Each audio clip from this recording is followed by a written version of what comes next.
വിശുദ്ധ യാക്കോബ് 4:4. വിശ്വസ്തത പുലർത്താത്തവരെ, ലോകത്തോടുള്ള മൈത്രി ദൈവത്തോടുള്ള ശത്രുതയാണെന്ന് നിങ്ങൾ അറിയുന്നില്ലേ? ലോകത്തിൻ്റെ മിത്രമാകാൻ ആഗ്രഹിക്കുന്നവൻ തന്നെ തന്നെ ദൈവത്തിൻ്റെ ശത്രുവാക്കുന്നു. പരിശുദ്ധ പരമ ദിവ്യകാരുണ്യ ഈശോയ്ക്ക് നേരവും ആരാധനയും സ്തുതിയും പുകഴ്ചയും ഉണ്ടായിരിക്കട്ടെ. Hallelujah, hallelujah. ഈശോയെ നന്ദി, ഈശോയെ സ്തുതി. ഈശോ, ഞങ്ങളങ്ങേ സ്തുതിച്ച് ആരാധിക്കുന്നു. കർത്താവേ, ഞങ്ങളുടെ ഹൃദയത്തിൽ ഞങ്ങളോടുള്ള സൗഹൃദം നൽകണമേ എന്ന് പ്രാർത്ഥിക്കുകയാണ്. ലോകത്തോടുള്ള മൈത്രി ഞങ്ങളിൽ നിന്ന് എടുത്തു മാറ്റണമേ. ലോക താല്പര്യങ്ങളും ലൗകിക വ്യഗ്രതകളും ഞങ്ങളിൽ നിന്ന് എടുത്തു മാറ്റണമേ. ഈശോയെ, ഞങ്ങൾക്ക് അങ്ങയോടുള്ള സ്നേഹം ഞങ്ങളിൽ നിറയ്ക്കണമേ. ഈശോയെ, അങ്ങയുടെ മിത്രമാകുവാൻ ഞങ്ങളുടെ ഹൃദയത്തിൽ ആഗ്രഹം ജനിപ്പിക്കണമേ. Hallelujah, hallelujah.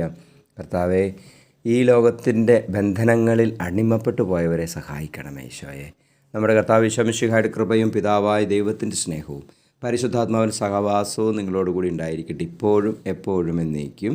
ആമേൻ.